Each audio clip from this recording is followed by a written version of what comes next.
오늘 룻기 강의 두 번째 시간입니다. 오늘 저는 본문 말씀 통해서 누군가의 친구가 되어주고 있는가, 누군가의 친구가 되어주고 있는가라는 제목으로 하나님 말씀 전하려고 합니다.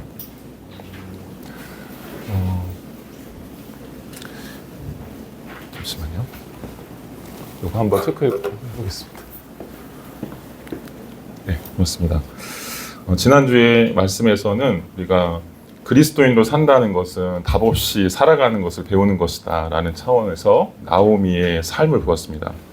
신앙생활에서 공식을 대입해서 답을 구하는 방식으로 신앙생활하는 그런 형태를 경계할 필요가 있다라고 하는 그런 취지에서 말씀을 드렸고요. 본문의 나오미처럼 우리도 다 혼자 이렇게 남게 되는 그런 상황처럼 느껴질 때가 우리 인생에 많이 있더라는 것이죠. 오늘 성경에 보면 말론과 기련과 그리고 엘리멜렉도 다 죽고 나오미는 혼자 남겨졌다라고 하는 그런 구절로 5절이 끝맺음을 하고 있습니다. 여기 보면 말론과 기련도 다 죽고 나오미만 혼자 남았다 이렇게 말하고 있죠.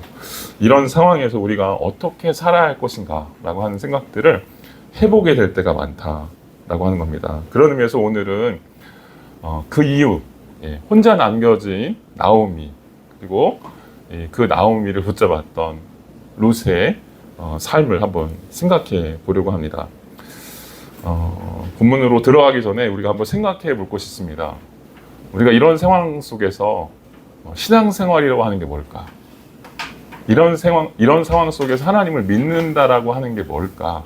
라고 하는 거를 한번 고민해 볼 필요가 있다는 겁니다. 하나님께서 오늘 우리에게 새 날을 주신 까닭이 있다라고 생각해요. 내 삶이 여전히 공고한 중에 있고 내 삶이 기도해도 별로 나아진 것 같지 않은 그런 삶이 있을 수 있습니다. 그런데 하나님께서 왜 오늘 우리에게 새 날을 주시는가라고 하는 것이죠. 그것은 어제보다 더 나은 사람이 되라고 부르시는 그런 초대인 줄로 믿습니다. 마음먹은 대로 잘 되지 않지만 어제보다 오늘 조금 더 나은 사람이 되라고, 더 깊은 사람이 되라고, 또 누군가의 고통 속에 한 걸음 더 다가설 줄 아는 그런 사람이 되라고 부르시는 줄로 믿습니다. 우리가 이런 마음을 품고 살아도 사실 이런 삶을 살 수가 없을 거라고 저는 생각해요. 근데 그런 마음조차 먹지 않는다면 아마 우리는 계속해서 우리의 시간 속에서 그냥 등 떠밀려 살듯이 살면서 이런 하나님의 어떤 부름 앞에 서지 못하게 되는 것이 아닌가라는 생각을 해봅니다. 이런 위기와 시련 가운데 나오미가 하나님을 붙들었더니 어떤 유익이 있었을까? 오늘 본문을 통해서 그런 것들을 한번 생각해 보려고 합니다. 분명히 알아야 될 것은 현실적인 상황은 나아지지 않았습니다. 나아지지 않았습니다. 우리가 생각할 때는 이렇게 하나님을 붙들었더니 이렇게 해피엔딩, 나중에 해피엔딩 나와요. 그러나 이 해피엔딩이 아니라 그 해피엔딩 뒤에 숨겨져 있는 그 안에 있는 것들을 한번 자세히 볼 필요가 있습니다. 그것이 무엇이냐? 저는 이렇게 봤어요. 하나님을 붙들면 좀 더 나은 사람, 좀 더 괜찮은 사람이 된다라고 하는 거였습니다. 한번 나오미의 영성으로 한번 들어가 보려고 합니다. 나오미의 영성은 한마디로 공감의 영성이라고 생각합니다. 공감의 영성. 혼자 남겨진 나오미는 고향 소식을 듣게 됩니다. 그리고 돌아갈 생각을 하게 되죠. 6절을 한번 읽어보겠습니다. 시작. 그러던 어느 날 모압에 있던 나오미가 여호와께서 그 백성에게 오셔서 양식을 공급해 주셨다는 소식을 듣고 두 며느리들과 함께 거기에서 떠나 고향으로 돌아갈 채비를 했습니다. 나오미가 이제 하나님께서 양식을 유대 땅에, 이스라엘 땅에 공급해 주셨다는 소식을 듣고 이제 그곳으로 돌아갈 마음을 품게 됐습니다. 그리고 가고자 합니다. 고통스러운 인생 속에서 이제 다시 고향으로 돌아가려고 하는 것이죠. 나오미에게는 사실 반가운 소식이에요. 그죠? 귀향하는 것입니다. 또 좀 비빌 언덕이 생기게 되는 것이죠. 근데 생각해 볼 게 있어요. 두 며느리에게는 어떨까요? 예, 낯선 땅으로의 이주일 수밖에 없습니다. 예, 나오미는 홀로 됐잖아요.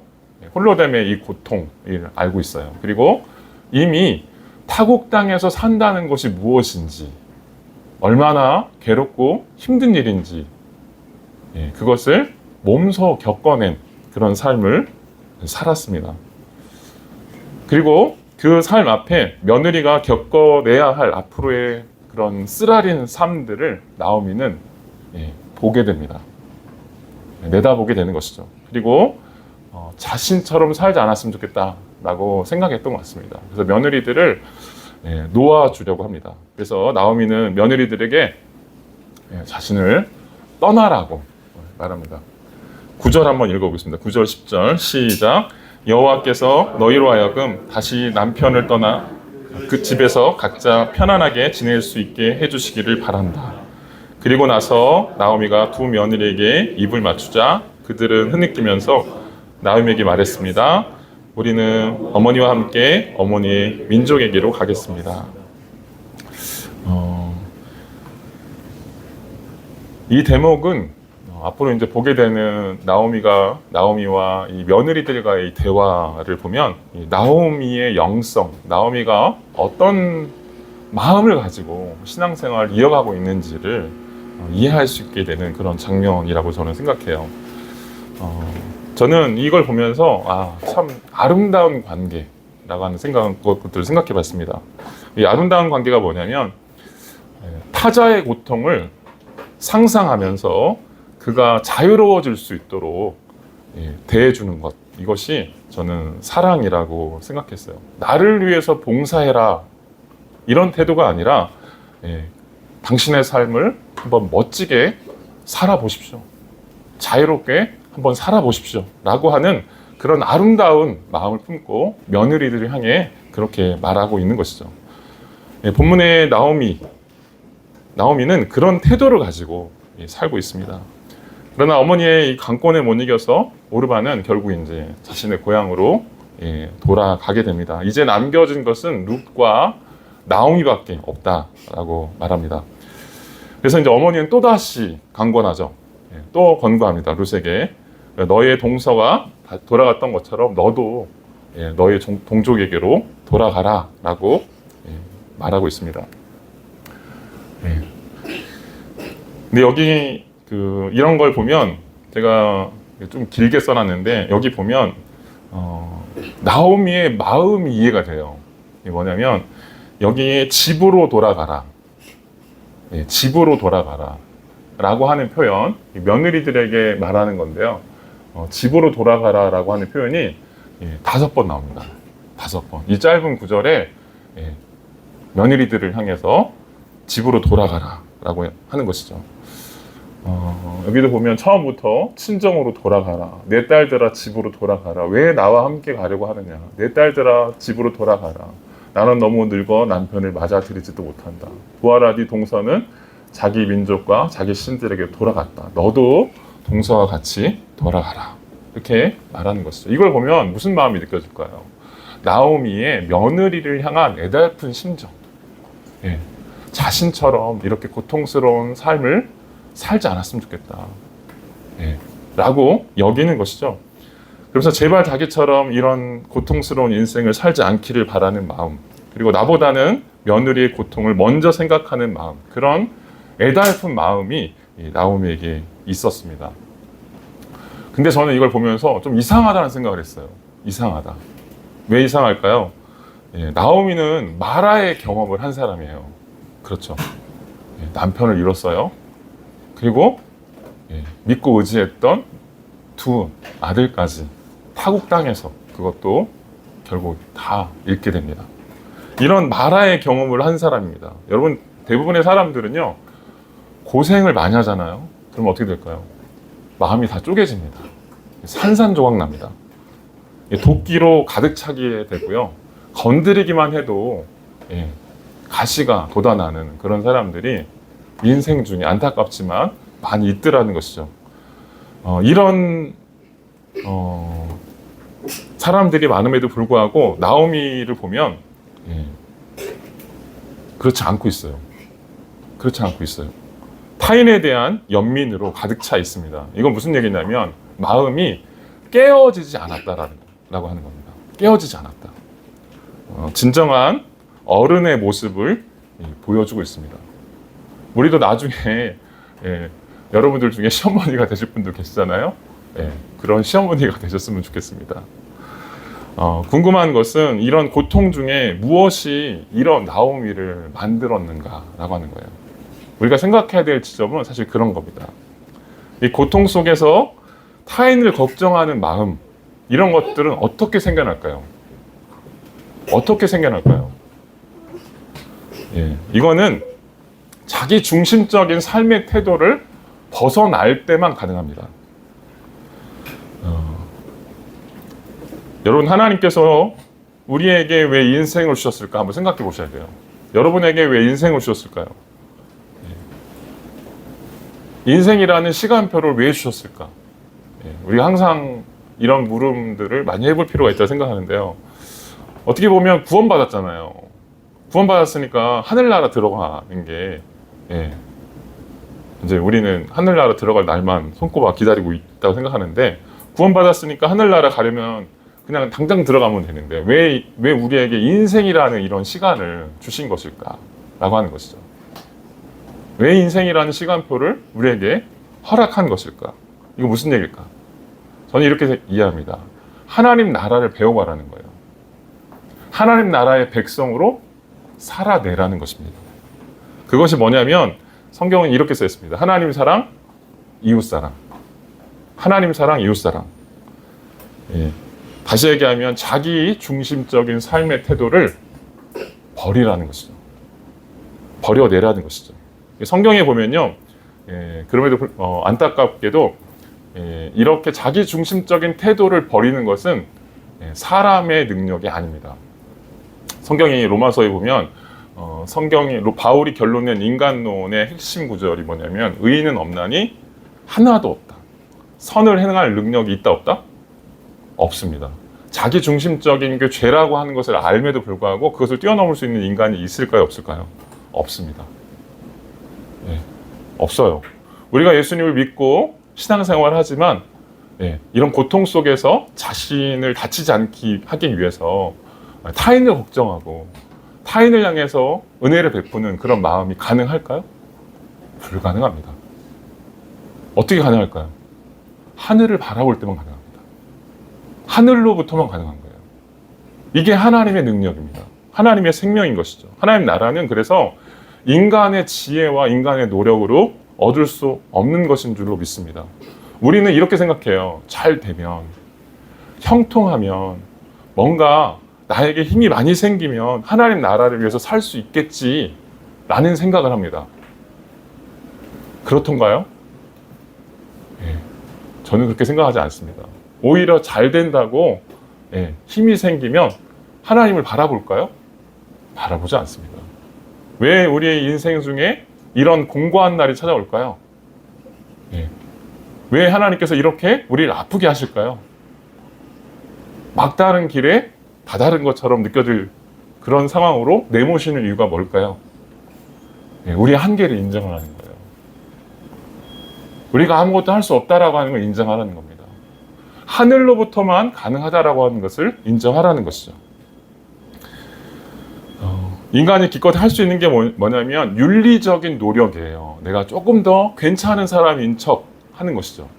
이게 윤리적으로 모양만 낼 뿐이지 사실 인간의 노력은, 윤리는 모양만 낼 뿐이지 그것을 넘어설 수 있는 그런 능력이 없습니다. 이걸 아셔야 돼요. 이걸 빨리 깨달으셔야 됩니다. 이걸 빨리 아셔야 돼요. 우리가 알 수 있는 게 없어요. 우리가 할 수 있는 게 없습니다. 그래서 하나님을 향한, 제가 지난주에도 얘기했지만 하나님을 향한 질문과 탄식이 매우 중요합니다. 질문할 줄 알아야 돼요. 하나님을 향해서 물어볼 줄 알아야 됩니다. 왜 하나님 나에게 이렇게 어렵게 하십니까? 하나님 나에게 왜 이런 아픔이 있는 겁니까? 이렇게 질문할 수 있어야 됩니다. 고민할 수 있어야 됩니다. 하나님을 향해서 질문하고 반항하고 울부짖는 것, 이것이 불신앙처럼 보이지만 불신앙이 아닙니다. 불신앙이 아니에요. 하나님을 향해서 그렇게 탄식을 쏟아낸다고 하는 게 뭘까요? 뭘까요? 기도하는 거예요. 기도하는 거예요. 자신의 인생 중에 하나님만이 답이라고 하는 것을 알기 때문에 그런 탄식을 내놓는 것입니다.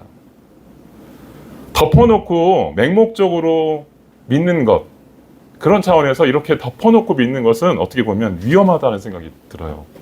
질문 없이 무턱대고 믿는 것, 이렇게 되면 어떻게 될까요? 질문하지 않고 무턱대고 믿으면 좋을 것 같지만 그 믿음이 사실 오래가지 못합니다. 왜냐하면요, 모든 인간 다 똑같아요. 참다가 안 되잖아요. 그러면 하나님을 둘 중 하나입니다. 하나님을 떠나든지 아니면 원래 하나님은 저런 분인가 보다 라고 포기합니다. 체념합니다. 질문하지 않으니까 그러는 거예요. 그래서 끝까지 질문을 포기하지 않는 그런 신앙을 향해서 하나님께서 어떻게 하시느냐, 하나님의 영광을 담아내시기 시작합니다. 저는 나오미의 이런 곤고함 속에서 나오는 탄식과 이 기도, 우리 지난번에 한번 읽어봤잖아요. 20절. 하나님께서 나를 이렇게 치셨다.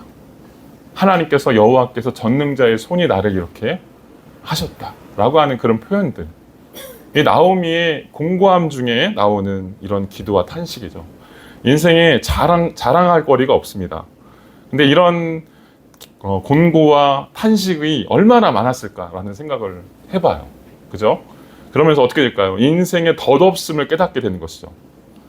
여러분, 그렇게 인생의 덧없음, 인생의 한계를 깨닫는 그런 사람들에게 하나님께서 영광을 부으신다고 생각해요. 영광을 부으신다. 예. 저희 어머니도 제가 고통 중에 저희 불신 집안에서 예수 믿고 핍박하는 집안에서 아버님과 집안 온식 가족들이 핍박하는 그런 상황에서 예수를 믿었거든요. 지금은 이제 예수를 다 믿으세요. 다 변화되셨는데, 그런데 제가 어머니를 보면서 참 놀라웠던 게 뭐냐면, 그렇게 핍박하고 그렇게 무시하는 남편을 미워하지 않으세요. 끝까지 미워하지 않으셨던 것 같아요. 그리고 남편에 대한 안타까움, 막 이런 게 있으셨던 것 같아요. 저는요, 아버지가 미웠어요. 저는 아버지가 밉고 아버지가 이게 용납이 안 되는 거예요. 저한테는 그런 상처가 있었는데 저희 어머니는 그걸 품으시더라고요. 근데 저는 그걸 봤어요. 어떻게 품으실 수 있었는가. 아침마다 기도하시는 거예요. 아침마다 그 고통 중에 기도하시면서 그걸 이겨내시는 걸 봤습니다. 그러니까 어떻게 되냐면요, 그렇게 핍박해도 가시가 안 돋아요. 가시가 안 돋아요. 오히려 아버님이 불쌍하다라는 겁니다. 나오미는 마라의 경험 중에도 하나님의 주권을 인정합니다. 이렇게 하니까 어떻게 돼요? 성숙한 인격으로 변화되는 거예요. 성숙한 인격으로 변화되는 겁니다. 자신의 인생이 고통스러운 인생이 될 거라는 걸 다 알아요. 누군가 도와줬으면 좋겠다라고 하는 걸 압니다. 그럼에도 불구하고 자기가 사랑하는 딸처럼 여기는 이 며느리들이 그런 고통을 당하지 않기를 바라는 마음이 더 큽니다. 그래서 자기의 고향으로 돌아갈 때 내보내는 것이죠. 자기처럼 그런 고통을 너희는 지고 살지 마. 헐헐 날아가.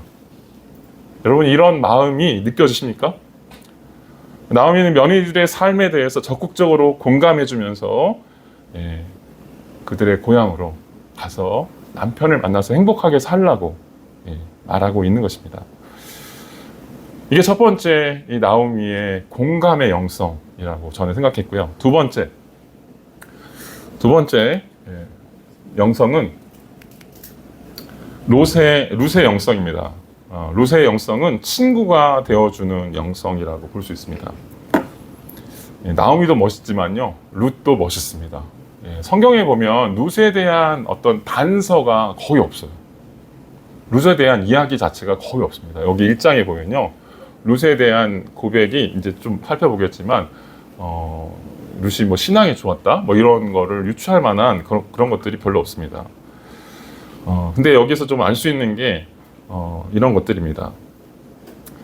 룻은 이런 고통 중에 혼자 남겨진 나오미를 끝까지 따라 나서겠다고 말하는 것이죠.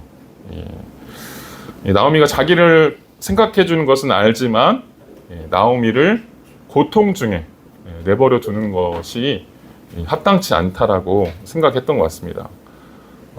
그냥 이게 단순히 그런 윤리적인 그런 차원의 것일까라는 생각을 해봐요. 나오미의 어떤 윤리적인 선택이었을까? 그렇게도 성경을 이해하시는 분도 있더라고요. 근데 저는 오늘 본문을 보면서 좀 더 나오미에게 은혜가 있지 않았을까라는 생각을 해봤습니다.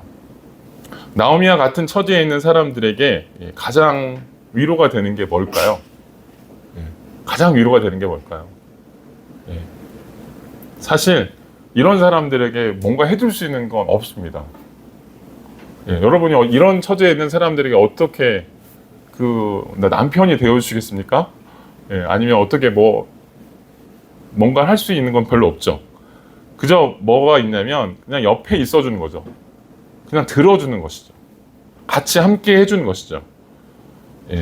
그래서 룻의 이름이 번역하면 룻의 이름이 뭐냐면 친구입니다. 친구. 그러니까 룻은 나오미의 친구가 되어주기로 하고 있는 것이죠. 나오미만큼이나 룻도 시어머니를 향한 마음이 그런 마음인 거예요. 그런 마음인 겁니다. 아리스토텔레스가 이런 얘기를 했어요. 아리스토텔레스가 세 가지 우정에 대해서 인류에는 세 가지 우정이 존재한다. 첫 번째, 자기 이익을 위한 우정. 이건 뭐냐면 우정을 이익의 재료로 활용하는 거예요. 자기 좋을 때만요. 자기에게 필요가 있을 때만 친구를 찾는 것이죠. 두 번째, 순전한 즐거움을 위한 우정. 이게 무슨 얘기냐면 놀 때만, 어디 갈 때만, 취미가 막 등산 같이 가는 친구, 어디 가서 놀 때만 그런 즐거움을 공유하기 위한 그런 친구. 세 번째 친구는 완벽한 우정입니다. 흔하지 않지만 아주 견고한 관계, 실용성과 이 즐거움을 뛰어넘는 그런 우정을 보여주는 것이죠. 이건 뭐냐면 신적인 우정입니다. 이건 오늘 얘기로 하면 고통을 함께 나누는 그런 친구입니다. 여러분 대부분 그래서 고통이 오잖아요. 고통이 닥치면 친구 관계가 다 드러납니다. 누가 진짜 친구인지, 누가 평생 가할 만한 그런 우정이 있는 친구인지를 알게 되는 것이죠. 룻은 자신의 이름처럼 나오미의 고통을 함께하는 친구가 되어주기로 결심하게 됩니다. 그래서 16절에 나오미가 이렇게 이야기합니다. 같이 한번 읽어보겠습니다. 시작. 그러나 룻이 대답했습니다. 자꾸 저한테 어머니를 떠나거나 어머니에게서 돌아서라고 하지 마십시오. 어머니가 가시는 곳이면 저도 갈 것이고 어머니가 머무는 곳이면 저도 머물 것입니다. 어머니의 민족이 제 민족이며 어머니의 하나님이 제 하나님이십니다. 룻이 이런 아주 어려운 결정을 하죠. 그럼에도 불구하고 한번 생각해 볼 게 있어요. 과부가 된 이방인 며느리, 이런 이방인 며느리가 자기가 죽어도 어머니를 떠나지 않겠다라고 하는 이런 결정, 이건 매우 어려운 일인데요. 그런 의미에서 보면 룻의 결정은 아무것도 보이지 않는 어떤 장밋빛 인생을 꿈꿀 수 있는 그런 건덕지가 하나도 없는, 정말 아무것도 보이지 않는, 어떻게 보면 칠흑 같은 어두움을 선택하는 것이나 다름없는 그런 결정이었다고 볼 수 있습니다. 이 차원에서 우리가 한번 생각해 보겠어요. 이게 그냥 단순히 우정 때문이었을까? 저는 우정 때문이 아니었다는 생각을 해봅니다. 이 룻의 이 말 속에는 신앙적인 결단이었다라고 하는 것들이 힌트가 들어가 있습니다. 첫 번째로는 나의 하나님이라는 표현입니다. 1장 16절에 보면 나의 하나님이라는 표현이 나옵니다. 룻의 고백에는 당시에는 이 고대 근동에서는요, 모든 신들을 섬겨야 돼요. 모든 사람들이 신들을 섬깁니다. 왜 신들을 섬기냐면 그 신들은 다 지역의 신들이에요. 그 신들이 관장하는 그런 지역이 있어요. 그래서 예를 들면 고대 근동에서는 모압에서는 이 룻이 살았던 모압에서는 그모스라는 신이 있었습니다. 이 그모스를 모든 사람들이 섬겨야 돼요. 왜냐면 그렇게 생각했어요. 그 땅에서 살려면 그모스가 신이야. 그래서 그모스를 섬겨야 된다라고 생각했던 거예요. 모든 사람 다 그렇게 생각합니다. 근데 나오미가 가라고 했을 때 룻은 이렇게 얘기하죠. 어머니의 하나님이 나의 하나님이 될 것입니다. 이렇게 말하는 거예요. 여기에는 더 이상 그모스가 나의 신이 아닙니다. 라는 표현이 담겨 있어요. 또 하나, 우리가 지난번에 엘리멜렉이라는 뜻을 해보았죠. 엘리멜렉. 엘리. 나의 하나님. 나의 하나님은 왕이시다. 이런 가정이, 지금 룻의 가정이, 나오미의 가정이 엘리멜렉, 나의 하나님은 왕이시다라는 그런 고백을 가지고 살고 있다고 말씀드렸잖아요. 네. 룻도 그랬던 것 같아요. 나의 하나님이라는 표현을 쓰는 거예요. 엘리라는 표현을 쓰면서 신앙 고백을 이어가고 있습니다. 나오미의 가정이 엘리멜렉이라는 그런 신앙 고백을 삶으로 담아내는데 성공했다라고 볼 수 있는 그런 단서가 나오는 것이죠. 며느리 룻이 모압의 신을 버리고 어머니가 살면서 보여준 그런 영성, 나오미의 영성을 따라서 자신도 하나님을 섬기는 사람이 되겠다라고 고백하고 있는 것입니다. 14절에 보면 여긴 안 나오네요. 14절에 보면 이렇게 나옵니다. 이 말에 그들은 또 흐느껴 울었습니다. 그리고 나서 오르바는 시어머니에게 입맞춤을 했습니다. 그러나 룻은 시어머니를 붙잡았습니다. 시어머니를 붙잡았습니다. 이런 표현이 나와요. 저는 이 시어머니를 붙잡았다는 게 표현이 뭐냐면 그러니까 어머니의 하나님이 나의 하나님이 될 것입니다. 라는 표현하고 연결해서 볼 필요가 있다. 시어머니를 붙잡는 게 뭐예요? 어머니가 섬기는 하나님을 붙잡겠다. 어머니가 섬기는 하나님을 붙잡겠다. 다시 얘기하면 나오미에 대한 존경이 담겨져 있는 거예요. 나오미에 대한 존경이 담겨져 있으면서 나오미의 삶 속에서 드러나는 하나님에 대해서 자신도 뚜렷한 분명한 신앙의 고백을 이어가고 있는 것이죠. 저는 이런 차원에서 보면 참 신앙생활에서 이 관계가 매우 중요하다라는 생각을 해봐요. 전도가 이렇게 되어야 돼요. 그잖아요. 예수 믿으라고 100번 말해도 요즘은 안 되는 시대가 됐다니까요. 근데 어떻게 해야 될까요? 우리가 나오미처럼 그런 관계가 되어주면 믿으라고 말하지 않아도 와서 물어봅니다. 어디 교회 다녀? 그랬으면 좋겠어요. 아멘. 네. 또 하나 여기 보면 머물다라는 표현입니다. 머물다. 머물다라는 표현인데 여기 보면 어머니가 머무는 곳이면 저도 머물 것입니다. 라는 표현을 하고 있는데요. 여기 머물다라는 표현이 어떤 표현이냐면 히브리어 말로 여관에 하룻밤 묵는 것처럼 잠깐 머무는 거예요. 그러니까 2, 3일 머무는 그런 표현입니다. 그러니까 거기 숙박한다라는 표현, 우리나라랑 그런 표현이랑 비슷합니다. 그런 임시적으로 머문다, 임시적으로 숙박한다 이런 표현을 쓰고 있는 거예요. 다시 얘기하면 룻은 자기가 결정을 내릴 때 유대 땅에 돌아가더라도 집이 있다 없다? 집이 없다는 것을 알고 있습니다. 없다는 것을 알고 있어요. 불행한 인생일 수 있다. 고생스러운 인생일 수 있다라고 하는 것을 예상하고 있습니다. 그리고 자신의 이런 결단이 어떤 예측할 수 있는 좋은 결과를 예측하고 하는 그런 선택이 아니었다라고 하는 것을 우리가 알 수 있습니다. 그럼에도 불구하고 이 젊은 며느리, 그것도 이 과부가 된 이방인 며느리가 죽어도 어머니를 떠나지 않겠다라고 하는 그런 결정을 하는 것은 단순히 의리만으로 할 수 있는 결정은 아니었다라는 생각을 해보게 되는 것이죠. 분명한 신앙의 고백을 가지고 했던 것이라고 저는 생각합니다. 그럼에도 불구하고 이해가 안 되는 것은, 그럼에도 불구하고 이해가 안 돼요. 17절 한번 읽어볼 텐데 17절 보면 이렇게 얘기합니다. 어머니가 죽는 곳에서 저도 죽을 것입니다. 저도 거기서 묻힐 것입니다. 죽음에 그 어떤 것도 어머니와 저를 갈라 놓을 수 없습니다. 그렇지 않으면 여호와께서 내게 심한 벌을 내리시고 더 내리셔도 좋습니다. 이렇게 말합니다.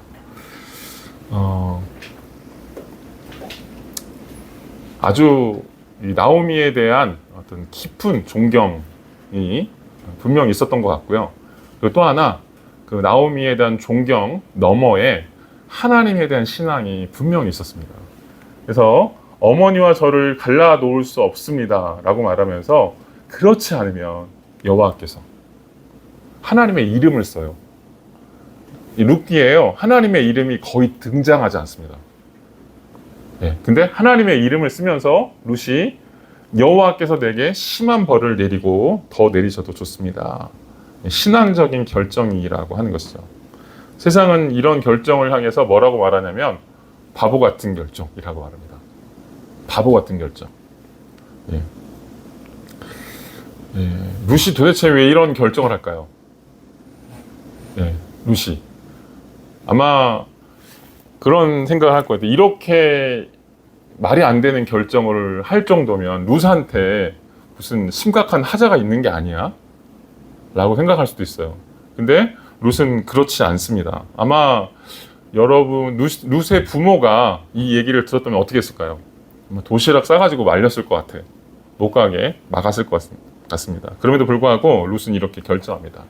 룻의 결정은 이해되지 않는 결정이고요. 그야말로 앞으로의 장래가 보장되는 그런 결정이 아니었다라고 성경이 말합니다. 룻이 왜 이런 결정을 했을까? 저는 하나님의 은혜에 대한 고백이 없이는 불가능했다라는 생각을 해봅니다.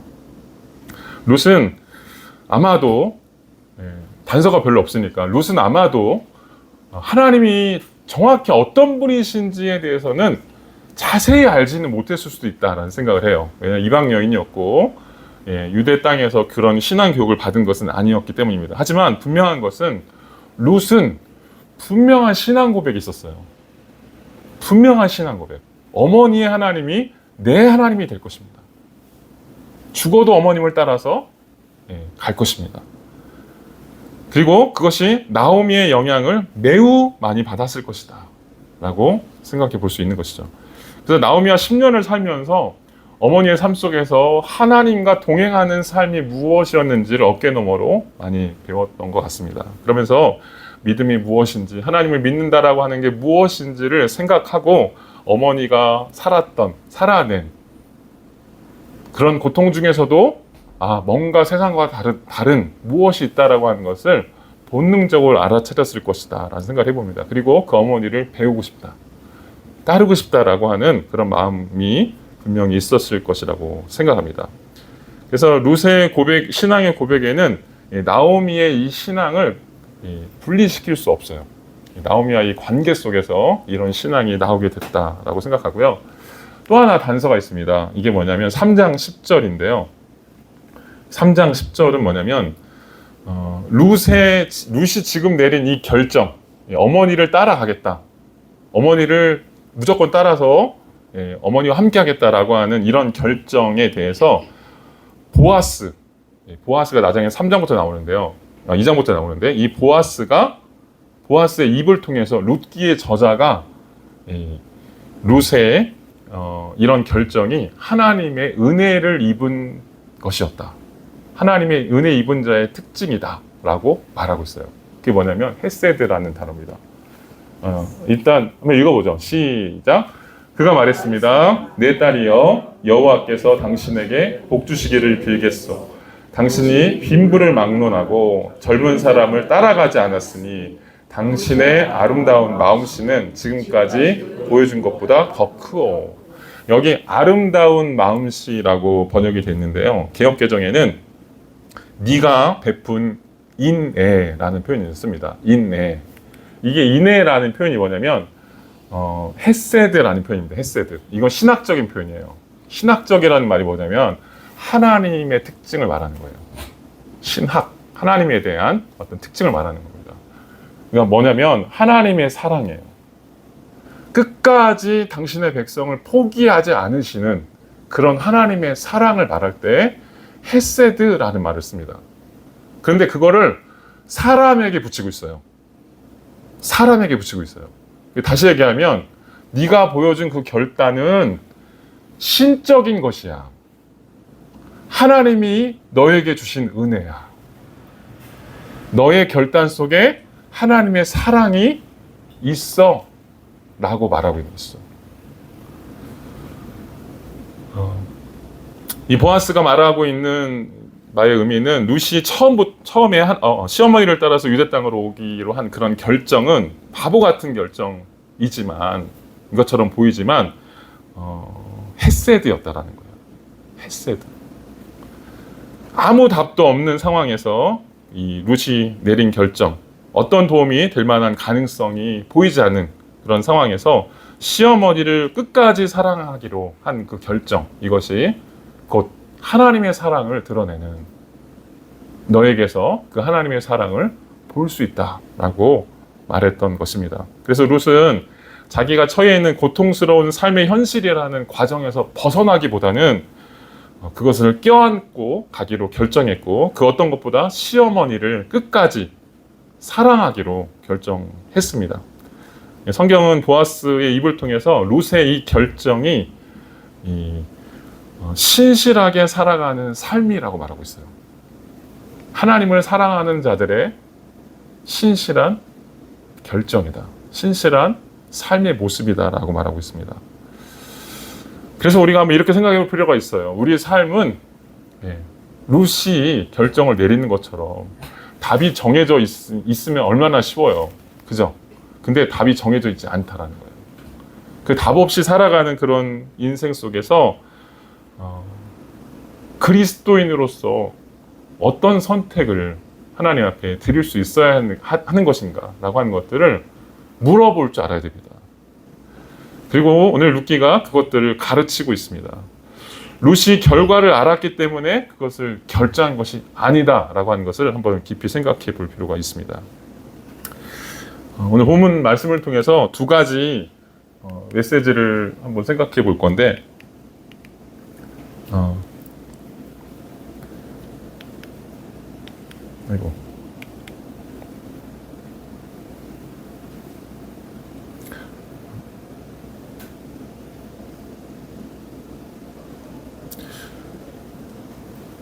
여기 보면 하나님의 인애에 대한 표현을 했어요. 하나님의 인애, 하나님의 인애, 하나님이 끝까지 돌보신다. 이 인애라는 표현 자체가 은혜라는 표현이기도 합니다. 하나님의 은혜를 설명하는, 하나님의 사랑을 설명하는 그런 표현이기도 합니다.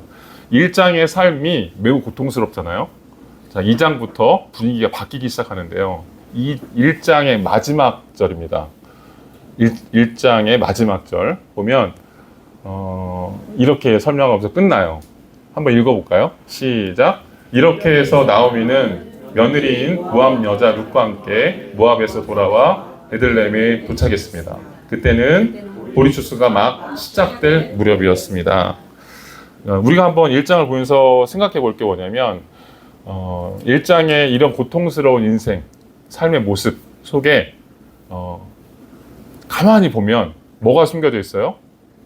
고통 중에도 함께 하시는 하나님의 은혜가 있어요. 그죠? 그리고 나오미와 룻은 고통 속에서 그것을 발견합니다. 그리고 그것을 자신의 삶 속에 담아내고 있어요. 담아내고 있습니다.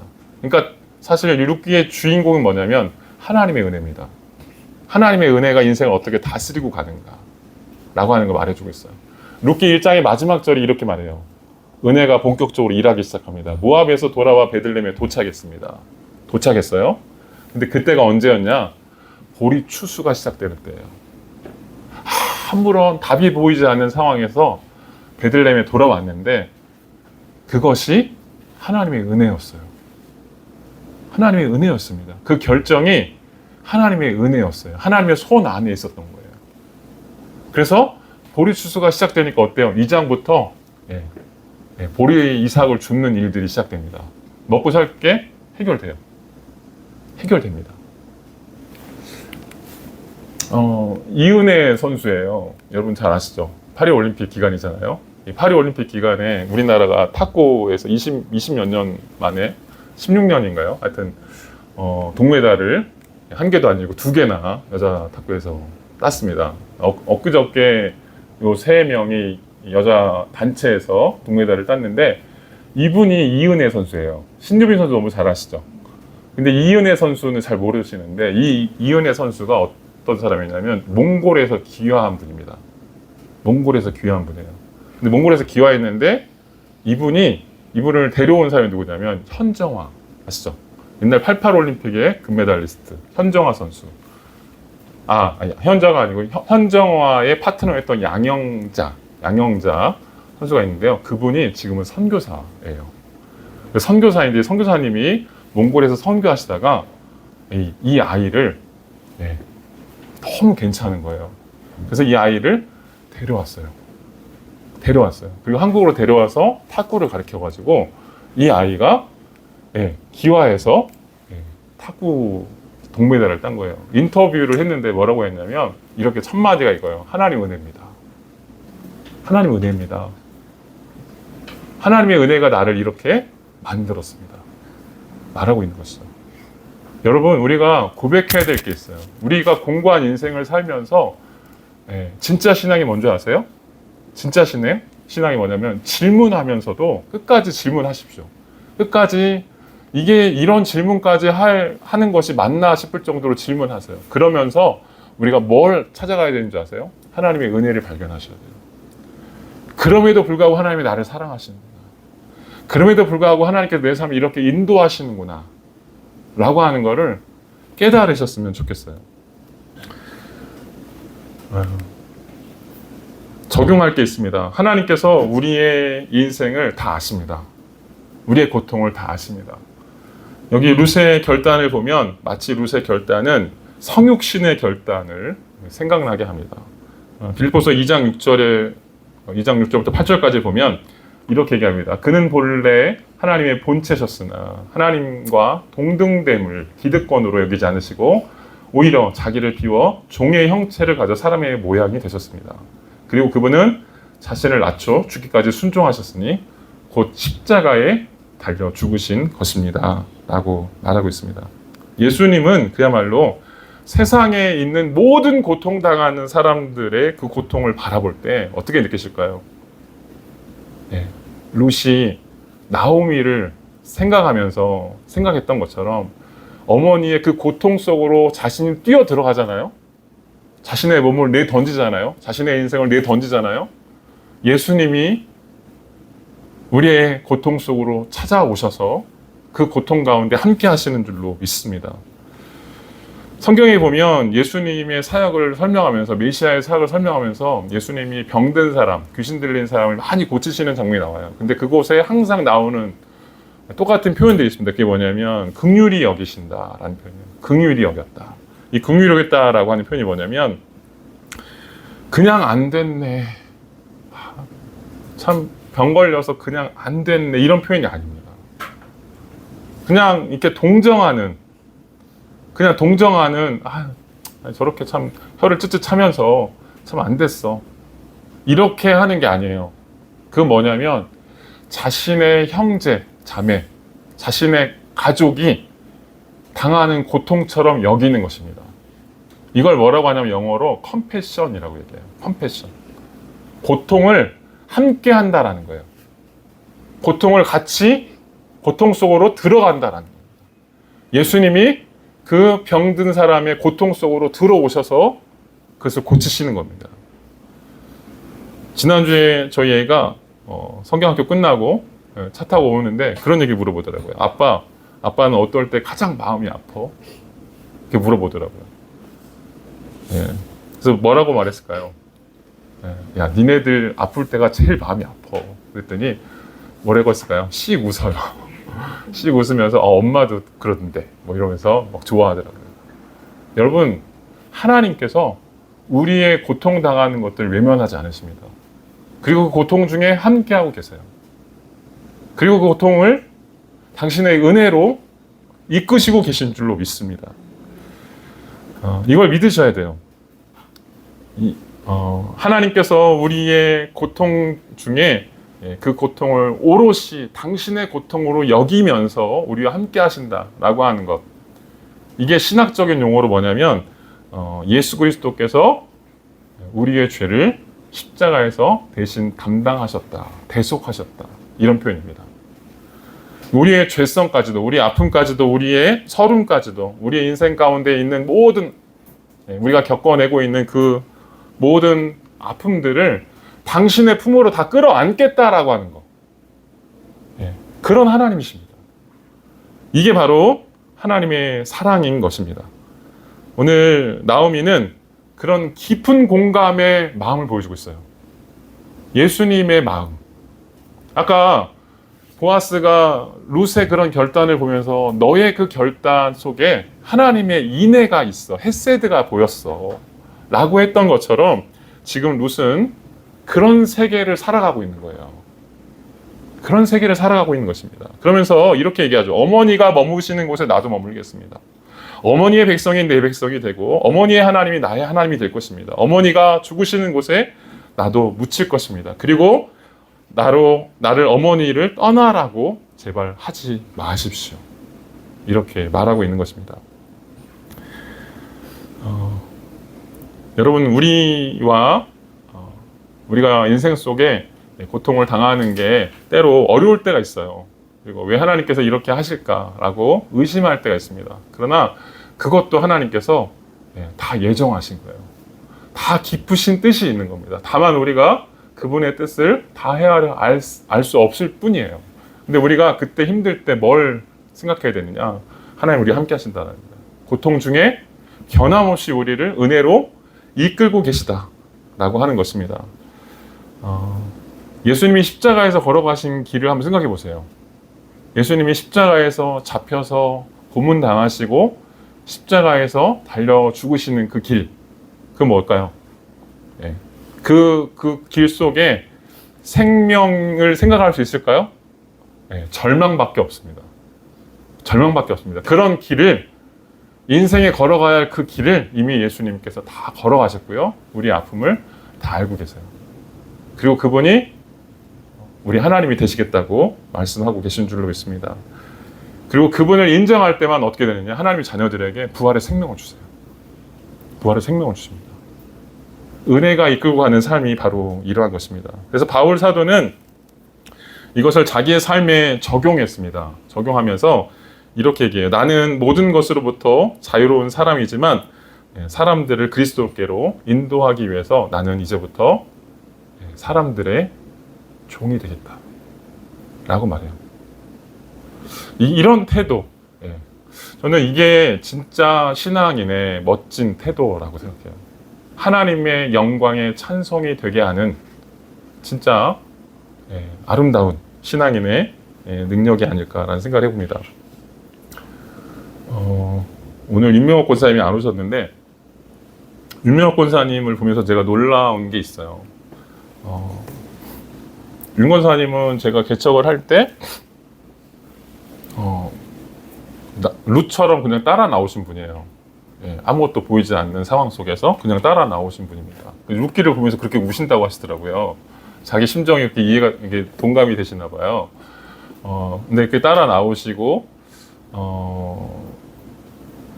제가 이제 개척을 하면서 하나님의 은혜를 저도 개척을 통해서 많이 깨달았습니다. 하나님께서 말씀을 먹이시는 거를 같이 저도 성장하고 윤권사님도 같이 성장했던 것 같아요. 근데 윤권사님의 삶을 보면 어려서 아버님을 잃어버렸어요. 아버님이 일찍 죽습니다. 그렇게 자신을 사랑했던 아버님이 일찍 죽고 세상에 혼자 버려진 것처럼 느껴졌대요. 근데 그런 외로움을 달랠 길이 없으니까 어려서 일찍 남편을 만난 거예요. 그런 아빠를 기대하면서. 근데 그런 남편이 보호막이 돼주지 못하고 고통스러운 삶으로 집어넣습니다. 그래서 시집살이가 굉장히 혹독했던 것 같습니다. 그래서 시어머니도 그 당시에, 그러니까 나이가 벌써 80이 넘으셨는데 90이 가까우신데 그 당시에 일본에 있는 대학을 나오셨을 정도니까 얼마나 대단하신 분이에요. 그러니까 깐깐하시기로 아주 유명하신 분인데 그런 분을 시어머니를 오시면서 살다 보니까 거의 폭력 속의 방치가 됐던 것 같아요. 때리지만 않았지. 이렇게 폭력 속에 방치가 되시다 보니까 나중에 결국은 이제 너무 고통 중에 몸도 마음도 다 망가지고 집을 나오게 됩니다. 근데 이미 다 망가졌기 때문에 우울증이나 당뇨 그리고 합병증 이런 것들이 굉장히 심각한 상태셨어요. 심각한 상태셨고 예수를 믿고 고치시려고 했지만 고쳐지지 않는 그런 상태가 계속됐습니다. 근데 저희 감사하게도 저희 교회에 와서 같이 말씀으로 성장하면서 자신이 하나님께 받아들여진 존재라고 하는 것을 깨달았어요. 그러면서 외로움이 없어집니다. 외로움이 없어지고요. 남들을 기대하지 않게 돼요. 남편에 대한 어떤 절대 순종 이런 게 있었거든요. 남편의 말을 어기면 세상이 무너지는 줄 알아요. 그랬는데 그런 마음이 하나님으로부터 회복이 되니까 나중에 이제 어떤 은혜가 임했냐면 어머니를 용서하게 됩니다. 시어머니를 용서해요. 이분이 얼마나 심각했냐면 어머니, 시어머니라는 말을 생각하잖아요. 그러면 가슴이 심장이 벌렁벌렁한대요. 명절 때 집에 가야 되는데 벌렁벌렁해서 끙끙 앓는 거예요. 몸과 마음이 다 반응을 하는 겁니다. 그럼에도 불구하고 하나님의 사랑으로 그분을 용서하기 시작합니다. 고통스럽잖아요. 근데 끌어안아요. 제가 그거 보면서 목사보다 낫다라는 생각이 들었어요. 제가 부끄럽더라고요. 여러분, 하나님의 사랑이 이렇게 바꿉니다. 사람을 바꿉니다. 인생을 달라지게 만들어요. 그랬더니 지금은 어떻게 됐냐면 전세가 역전이 됐어요. 전세가 역전이, 집안에서 순서가 바뀌었어요. 서열이 바뀌었어요. 이제는 권사님이 넘버원이에요. 모든 결정에서 권사님이 이 집안의 모든 중대사들을 다 결정을 하시더라고요. 그렇다고 해서 막 강압적으로 끌고 가는 건 아닌데 그런 상태로 하나님 바꾸시는 걸 봤습니다. 이게 뭐냐면 하나님의 은혜가 우리의 삶을 이렇게 다스리고 있다라고 하는 것을 보여주고 있는 것 같습니다. 그리고 우리가 하나님께서 이렇게 바꾸시는 거예요. 그 고통 중에 함께 하시는 겁니다. 그 생명으로 그 부활의 경험들을 우리에게 허락하시는 것인 줄로 믿습니다. 마지막 두 번째로 오늘 루스의 인생을 통해서 우리가 발견할 수 있는 메시지는 뭐냐면 우는 자들과 함께 우는 것이다. 루스는 자신이 저주를 받는 한이 있더라도 어머니를 떠나지 않겠다라고 말합니다. 정말 아름다운 동행이잖아요. 여러분, 이런 아름다운 동행을 여러분 인생 속에서 펼쳐나가셨으면 좋겠습니다. 누군가의 동행이 된다라고 하는 것, 이런 의미이지 않을까라는 생각합니다. 나도 네 마음 알아 하고 그 옆에 있어주세요. 그 옆에 있어주세요. 다른 말 하지 않아도 됩니다. 그냥 친구가 되어주세요. 18절에 보면 나오미가 이렇게 얘기합니다. 하도 말을 해도 말을 안 들어 먹으니까요. 이제 엄마가 포기합니다. 시어머니가 포기해서 루시 그토록 자기와 함께 가려고 마음이 단단히 먹은 것을 알고 더는 말하지 않았습니다. 말하지 않아요. 언제까지? 베들레헴에 올 때까지 말하지 않습니다. 저는 이 침묵이 참 가슴이 좋더라고요. 근데 무겁게 느껴지더라고요. 뭘까요? 이 고통 중에 말하지 않아도 함께 있어주는 것만으로도 힘이 되는 거예요. 아무 말 없이 걸어가는 그런 친구가 되어주는 것이죠. 고단한 인생을 사는 이에게 다가가서 선뜻 손을 잡아주고 그들의 동행이 되어주고 친구가 되어주는 것, 묵묵히 그 길을 같이 걸어가 주는 것, 이것이 고통당하는 사람을 향해서 그리스도인이 할 수 있는 모습이 아닐까라는 생각을 해봅니다. 룻과 나오미의 삶은 저는 이걸 통해서 교회가 이와 같아야 된다는 생각을 해봐요. 이 교회가 이런 공동체가 되어야 되지 않을까. 이 동행이 되기로 한 사람들이 같이 모여서 공동체를 이루어나가면 얼마나 멋있을까. 이 교회 가운데 고통당하는 사람이 있어요. 그 고통당하는 사람이 있으면 어때요? 온 성도들이 같이 마음 아파하는 거예요. 같이 마음 아파하고 같이 기도해주고 또 기쁜 일이 있으면 어때요? 온 성도들이 같이 기뻐해 줄 수 있는 것. 이게 친구잖아요. 이런 친구가 되어야 될 줄로 믿습니다. 사도 바울은 로마서에 이런 얘기합니다. 그리스도인의 삶을 가리켜서 기뻐하는 자들과 함께 기뻐하고 우는 자들과 함께 우십시오. 이게 교회라는 거예요. 이게 교회라는 겁니다. 오늘 룻기를 통해서 우리가 발견할 수 있는 게 뭐예요? 우리의 신앙이 더 깊어지는 게 뭐예요? 더 인간다워지는 거예요. 더 멋진 사람이 되라는 거예요. 그리고 누군가의 친구가 되어주라는 겁니다. 누군가 아플 때 내 품을 내어줄 수 있는, 내 어깨를 내어줄 수 있는 그런 멋진 인생들 되시기 바랍니다. 주 이름을 기도하고 마치겠습니다.